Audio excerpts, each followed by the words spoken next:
출애굽기 3장 18절에 보면 사흘길쯤 광야로 가도록 허락하소서 하라.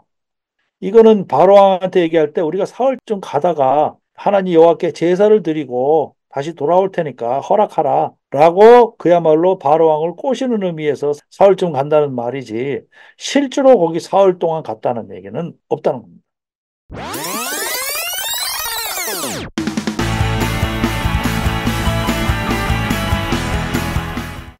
자, 그래서 이 여정을 보게 되면 이런 경로를 거쳐서 여기에 이런 경로를 거쳐 이게 옛날에 이렇게 가는 길이 세 가지가 있었다고 합니다. 이 길로 가고 이렇게 돌아서도 가고, 이게 상인들이 주로 가던 그런 길이라고 그럽니다. 그래서 이 길로 이렇게 가는 것이 맞다. 그러니까 요거를 다르 에시 샤위라는 길인데 이게 가장 오래된 길이고, 수에즈만에서 출발해서 바다를 따라 약 한 40km 가다가 이렇게 가는 길이고, 이렇게 갔다고 이제 봐야 된다는 거죠.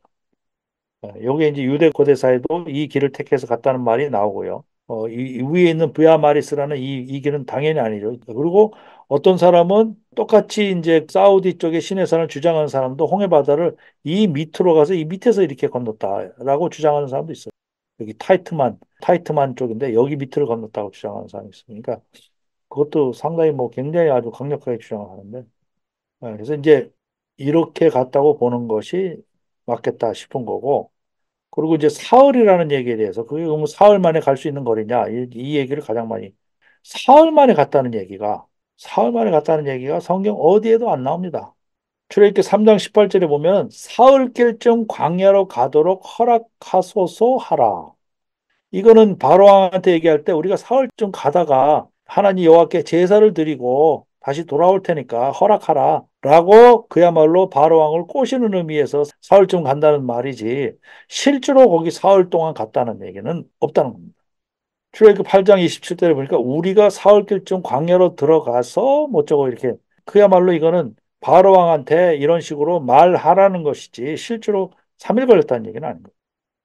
그래서 실제로 간 길을 보면은 람셋을 떠나 숫곳에 진을 치고 숫곳을 떠나 광야 끝 에담에 진을 치고 에담을 떠나 바알스본 앞 비하히오로스로 돌아가서 믹돌 앞에 진을 치고, 숫곳을 떠나 여기 고센에서 숫곳까지 갔죠. 숫곳을 떠나 광야 끝 에담에 담을 치고, 그러니까 여기까지는 논스톱으로 갔습니다. 논스톱으로까지 논스톱 가서 에담에 진을 치고, 여기 에담에 진을 치고 여기서 바알스보나 비아이롯으로 돌아가서 여기 이렇게 돌아가서 여기에서 진을 치고 여기 믹돌에서 진을 치고 이 일로 이제 들어갔다는 얘기입니다. 출애굽기 12장 30절에 보니까 이스라엘 자손이 라암셋을 떠나서 숫곳에 이르니 이와 외에 보행 장정이 60만 가량이. 그래서 실제로 얼마나 걸리는지, 짐승의 속도가 얼마인지 이런 거를 또 잰 분도 있습니다. 헤로도토스 시대에는 하루에 28km 갔다고 그럽니다. 28km 갔고, 갈릴리에서 예루살렘에 갔을 때 105km인데 3일 걸렸다고 돼 있으니까 한 30km씩 간 거죠. 알로이스 무시라 아까 그 체코의 탐험가는 하루에 22km씩 갔다고 돼 있습니다. 무슬림 하지 이런 사람들이 60시간에 240km 갔다고 그러고, 그러니까 한 40km, 하루에 40km 갔다, 이렇게 돼 있습니다. 그리고 심지어는 이렇게 염소에 대해서 실험을 한 사람도 있습니다. 염소. 근데 이 당시에 염소는 아주 그 이 보폭이 굉장히 큰, 아주 걸음이 빠른 그런 염소였다라는 얘기를 얘기하는 사람도 있습니다. 아주 조그만 염소가 아니라. 그래서 이 짐승들은 사람이 가는 속도를 다 따라간다. 짐승들 때문에 지체되는 경우는 없다. 사람들 가는 속도를 다 따라간다. 이제 이렇게 얘기하는 동물학자들이 그런 그 인터뷰하는 것도 봤습니다.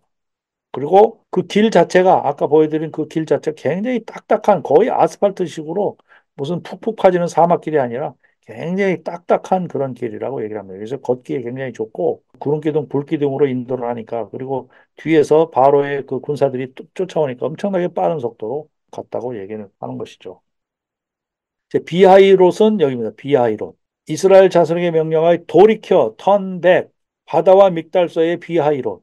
가다가 위쪽으로 가야 되는데 모세가 그 전에 도망갔을 때는 그 위쪽으로 갔던 길이에요. 위쪽으로.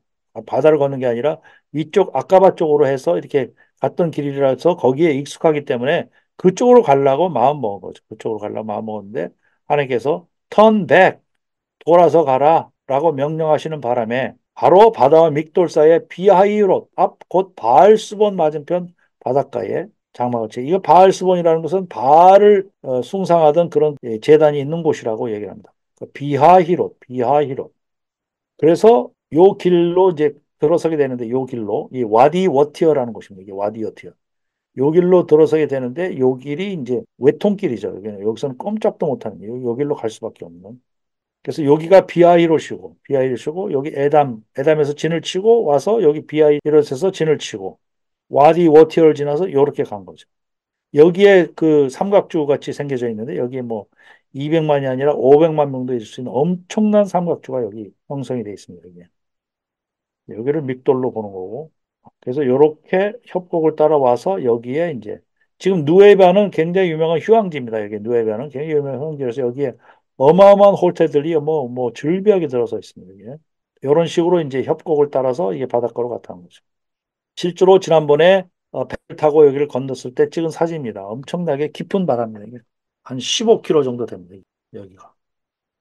출애굽기 15장 22절에 보니까 모세가 홍해에서 이스라엘을 인도함에 그들이 나와서 수르 광야로 들어가서 거기서 사흘길을 걸었으나 물을 얻지 못하고 홍해 바다를 건너서 수르 광야로 들어가서 사흘길을 이 홍해 바다에서 그 기적을 봤는데 또 이제 물 문제에 닥친 거죠. 그런데 여기 민수기 33장 8절에 보니까 여기는 에담 광야로 돼 있어요. 여기는 수르 광야로 돼 있고 에담 광야로 여기 민수기에 나와 있어요. 그러면 에담 광야하고 수르 광야는 어떻게 된 거냐?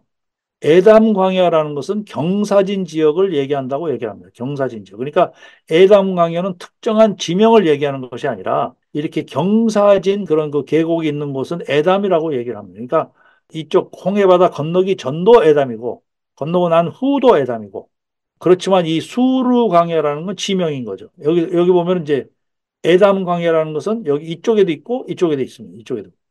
홍해바다 건너기 전에도 에담강이 있고 건너고 후에도 에담강. 수르 강야는 이쪽에 이제 지명을 나타내는 거기 때문에 그쪽을 나타내는 건다 얘기를 한 거죠. 그래서 여기 앞서도 말씀드렸듯이 누에바 비치에 출애굽을 기념해서 홍해바다 건넌 기념해서 여기 기둥이 솔로몬 때 기둥이 세워졌다. 그래서 이제 그 기둥인데 아직 문헌에서 뭐 이게 증거가 될 만한 건지는 뭐 찾지는 못하겠어요. 이게 그런 그 구전으로 이제 내려오는 것 같아요. 그리고 여기가 바로 사우디 쪽에 기둥이 있었다고 제 그 사우디 현지 친구가 저한테 지난번에 일러준 곳입니다. 여기에 기둥이 있었답니다. 이 기둥을 사우디 사람들이 몇십 년 전에 이 바다로 던져버렸대요.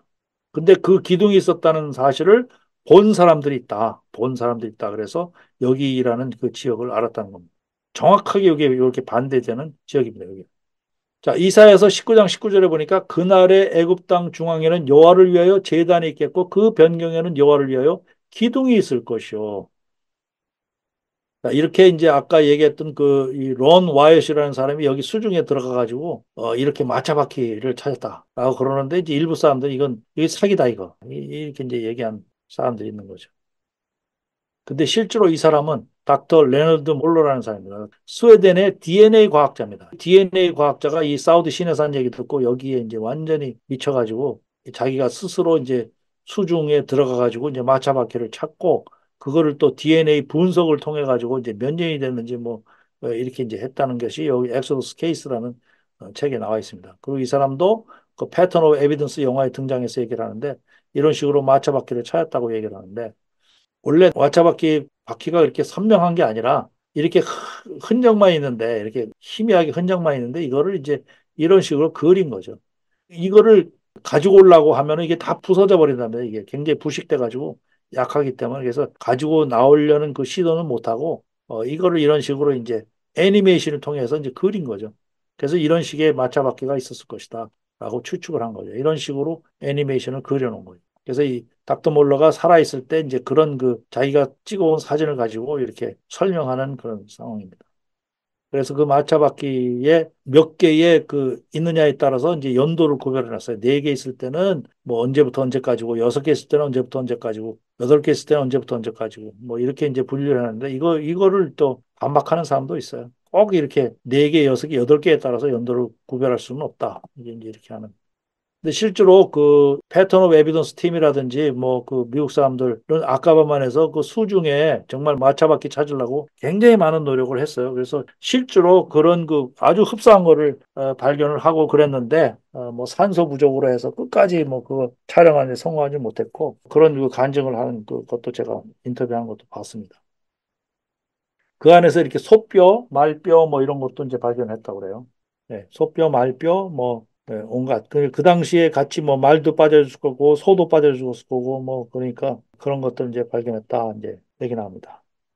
자, 시간도 됐고 오늘 강의도 여기에서 끝났습니다. 성경의 현장을 찾아가는 여기는 갱한 TV. 성경의 현장을 찾아가는 여기는 갱한 TV. From Egypt 노예의 삶을 끝내고 홍해를 건너 물샘 가득한 리무지나 불과 구름 기둥 따라 광야 지나 마침내 다 다른 신의 산 하나님의 음성이 들리는 곳. 살아계신 하나님의 말씀은 진실된 믿음의 기록. 우리는 진리의 길을 찾아가는 엑소두스 아카데미.